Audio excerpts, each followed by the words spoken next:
Hello students, good morning. Today we will start the next chapter known as staffing for the business class 12. Staffing means a staff which has to be selected by the organization for the job purpose. We will see the introduction of that staffing, then importance and features, and then different functions of staffing we will see in this chapter. Today we will start with the meaning and importance of staffing. So I'll start with the meaning. Staffing means putting people to jobs. It begins with HRM, human resource planning or human resource management, and it includes different other functions like recruitment, selection, training, development, promotion and performance appraisal of workforce. This is the meaning which has been given in the books.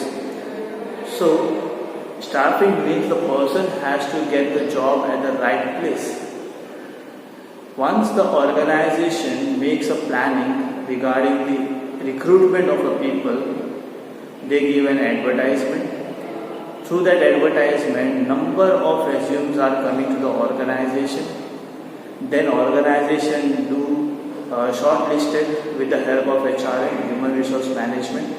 A manager works very hard to get the right people for the right job. So they shortlist the resume and then they call for an interview. Then they go for the interview process continuously. They have a different levels of interview cracked. Once the selected person comes, once they select the person, once the salary is finalized, they give a training. Training can be of off-job and on-job. But while new member to the organization, they get the off-job training also, and once they get the trained, they get fully trained, they can go for the development process. Once they are familiar with the organization, they go for a better promotion itself. They go better and better by performing.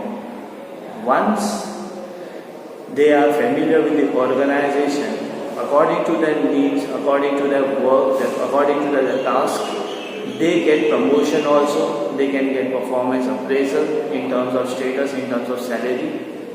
They work very hard for the organizations, so the organization can get benefits.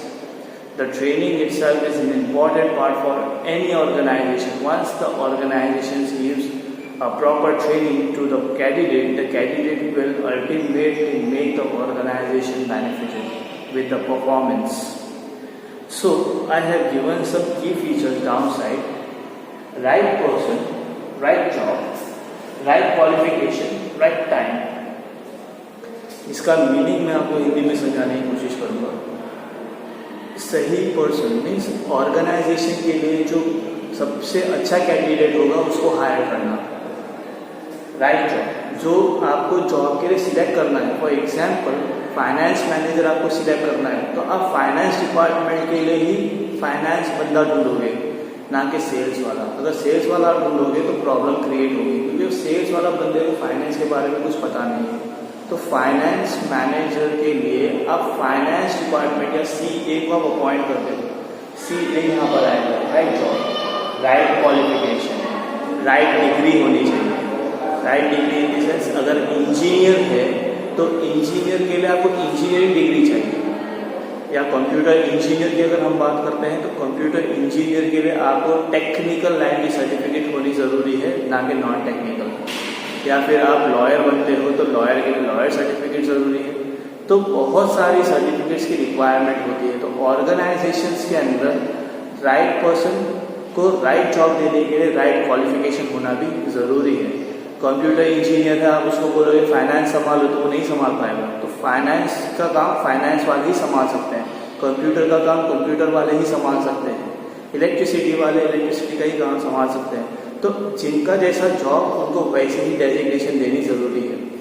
Eight the right time, और सही वक्त पे या सही मौके पे उसको job देना जरूरी है.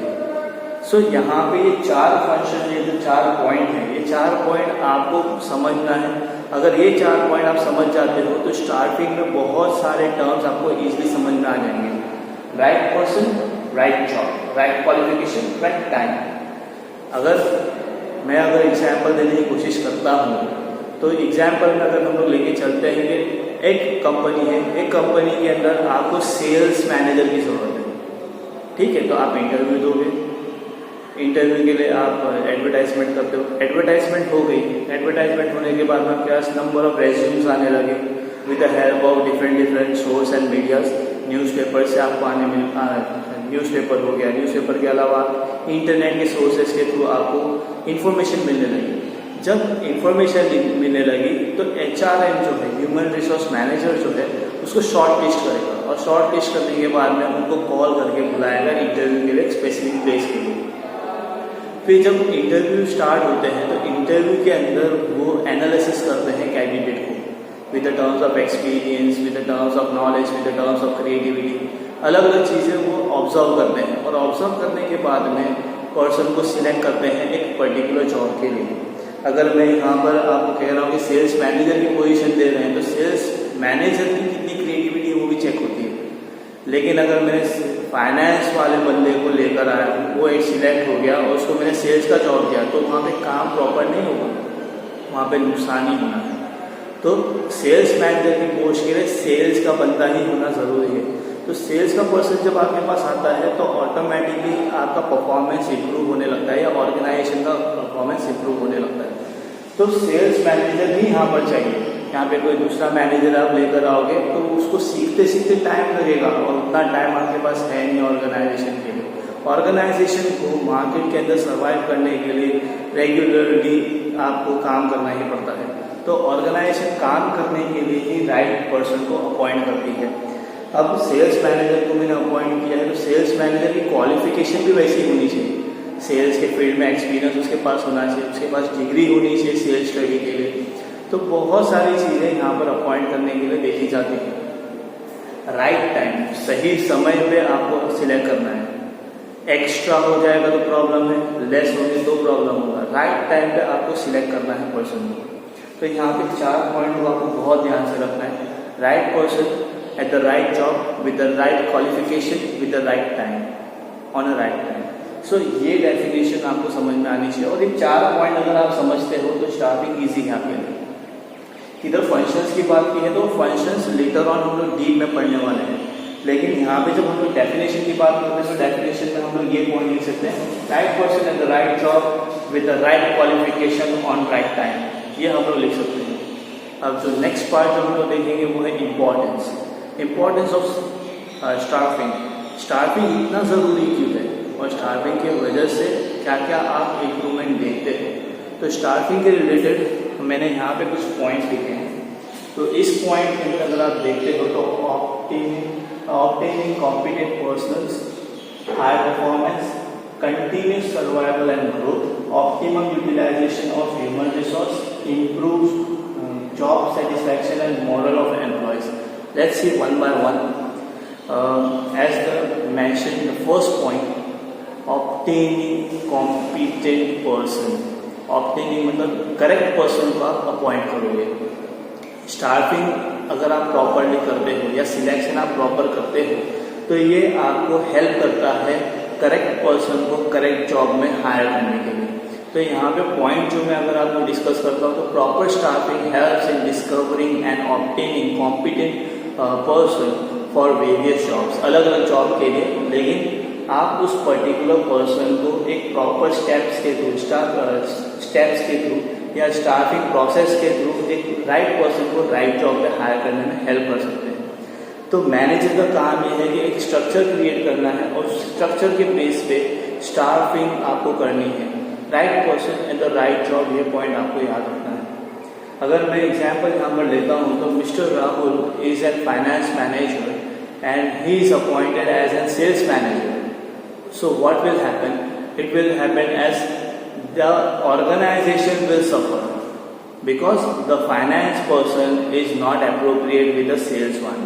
But Mr. Rahul, again, the finance manager is appointed as a finance manager. It will improve more and more. More and more in the sense, because in their own field they are expert. अगर expert है तो expert होंगे तो उनके पास variations होंगी, और variations होंगी तो वो ऑटोमेटिकली ग्रो करेंगे। तो यहाँ पे कॉम्पिटेंट पर्सन का मीनिंग यहाँ पर हम लोग ऐसा ले सकते हैं कि राइट पर्सन को राइट जॉब अगर दोगे तो रिजल्ट और अच्छा देगा। Next point is high performance.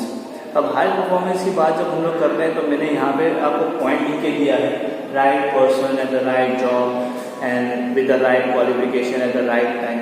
तो उस बेस पे हाई परफॉर्मेंस क्यों इतना इंपॉर्टेंट हो जाता है, क्योंकि जब अगर आप स्टाफिंग करते हो और आपने प्रॉपर स्टाफिंग की है तो वो एम्प्लॉयज़ के पास से हाई परफॉर्मेंस एक्सपेक्ट कर लेते हैं। रीज़न यहाँ पर ये है कि फाइनेंस मैनेजर एक्सपर्ट है फाइनेंस में, सेल्स मैनेजर एक्सपर्ट है सेल्स में, जैसे जैसा प्रोफेशन वैसा वैसा उनके प्रोफेशन की टर्म्स पे वो एक्सपर्ट होते हैं। तो यहाँ पे अगर मैं एक पर्टिकुलर सेंटेंस लिखने की कोशिश करूँ तो proper staffing ensures high quality performance by putting the right person at the right job. इस डेफिनेशन के बेस पे हम हाई परफॉर्मेंस को इलेबरेट कर सकते हैं। राइट पर्सन को राइट जॉब पे रखो। मैंने यहाँ पे एग्जाम्पल फाइनेंस मैनेजर की बात की। फाइनेंस मैनेजर को आपको फाइनेंस का ही जॉब देना है, सेल्स मैनेजर को सेल्स का ही जॉब देना है। तो इससे क्या होगा कि ऑर्गेनाइजेशन की ग्रोथ होते ही रहेगी, और ग्रोथ इस लेवल पे हो जाएगी कि वो अपने आप में ग्रोथ ऑर्गेनाइजेशनल ऑब्जेक्टिव को अचीव कर सकते हैं। जब वो ऑर्गेनाइजेशनल ऑब्जेक्टिव अचीव करेंगे तो ऑटोमेटिकली उनकी परफॉर्मेंस भी हाई होती रहेगी। Next part is continuous survival and growth. अब कंटिन्यूस सर्वाइवल एंड ग्रोथ की जब बात हम लोग कर रहे हैं तो अगर प्रॉपर स्टाफिंग आपने की है, राइट पर्सन को राइट जॉब पे अगर आपने रखा है तो वो ऑर्गेनाइजेशन के अंदर सर्वाइव करेगा। सर्वाइव क्यों करेगा? क्योंकि उसको जैसा जॉब चाहिए था वैसे ही जॉब उसको मिल गया। जब जॉब मिला तो वो ऑटोमेटिकली उधर ग्रोथ करने की भी सोचेगा, और जब ग्रोथ करेगा तो ऑटोमेटिकली ऑर्गेनाइजेशन भी सर्वाइव करेगी और ग्रोथ करेगी। तो right person at the right job is very important. हर एक एम्प्लॉय के लिए एक इमेजिनरी वर्ल्ड होती है जिसमें वो अपना खुद का भी पर्सनल इंटरेस्ट को इंटरफेरेंस देता है या इम्पोर्टेंस देता है। तो जब वो इम्पोर्टेंस देता है तो उसके राइट जॉब लेना बहुत ज़रूरी है। तो ऑर्गेनाइजेशन का ये काम है कि सामने वाला पर्सन या सामने वाला जो कैंडिडेट आपके पास आ रहा है उसके डेजिग्नेशन के बेस पे या उसके क्वालिफिकेशन के बेस पे उसको जॉब दो। जब आप उसको जॉब दोगे तो वो सेटिस्फाई रहेगा। जब वो सेटिस्फाई रहेगा तो ऑटोमेटिक ऑर्गेनाइजेशन में सर्वाइव करेगा। जब ऑर्गेनाइजेशन में वो सर्वाइव करेगा तो खुद भी ग्रोथ करेगा। जब ग्रोथ करेगा तो कंपनी भी ग्रोथ करेगी। उसके बाद में आता है optimum utilisation of human resource. अब यहाँ पे ह्यूमन रिसोर्स की बात की है तो मतलब यहाँ पे ऐसा बोला जाता है कि आपने जो पर्सन को हायर किया है उसको प्रॉपर्ली यूटिलाइज करना है। सेल्स मैनेजर को सेल्स की पोजीशन दो, लेबर की जॉब लेबर को दो, और सुपरवाइजर का जॉब सुपरवाइजर को दो, फोरमैन का जॉब फोरमैन को दो। तो right person at the right time पे अगर आप देते हो तो इसमें क्या होता है कि आप यूटिलाइजेशन अच्छी तरह से कर लेते हो। अब इसको मैं अगर एक टर्म में लिखने की कोशिश करूँ तो it prevents under utilisation of its personnel and highly labour cost. अगर आप राइट पर्सन को राइट जॉब पे लेते हो तो आपने जितना एक्सपेंसेस किया है एडवर्टाइजमेंट में वो अफोर्डेबल हो जाता है। लेकिन अगर आपने रॉन्ग पर्सन हायर कर लिया तो वो सारा का सारा एक्सपेंसेस वेस्ट हो जाता है। तो यहाँ पर अगर हम लोग बात करते हैं तो select the person with their own qualifications and organisation needs. Organisation की जैसी नीड है उसी हिसाब से आपको हायर भी करना है एम्प्लॉय को। नेक्स्ट पार्ट जो हम लोग देखते हैं वो है improve job satisfaction and morals of employee, morality of employee. अगर आपने प्रॉपर स्टाफिंग की है तो सामने वाला जो एम्प्लॉय है वो जॉब से सेटिस्फाई हो जाएगा और अपने इसमें मॉरल में बहुत ज़्यादा सेटिस्फाइड हो जाता है और उसके अंदर एक मोटिवेशन आने लगता है, और जब मोटिवेशन आता है तो वो ऑटोमेटिकली ग्रोथ करने लगता है। तो इस बेस पे अगर हम लोग इस टॉपिक को लेते हैं improve job satisfaction and morality of employee, तो अगर आपने स्टाफिंग प्रॉपर्ली की है तो ऑर्गेनाइजेशन को भी बेनिफिट है और एम्प्लॉयज़ को भी बेनिफिट हो जाता है। तो यहाँ पर हमने नियर अबाउट 5 पॉइंट्स देखे और मीनिंग देखा। नेक्स्ट वीडियो के अंदर हम लोग next topic related to staffing as an HRM उसके बाद में पढ़ेंगे। Hope so you would have understood. अगर कुछ नहीं समझ में आता है तो प्लीज़ कमेंट ऑन दिस।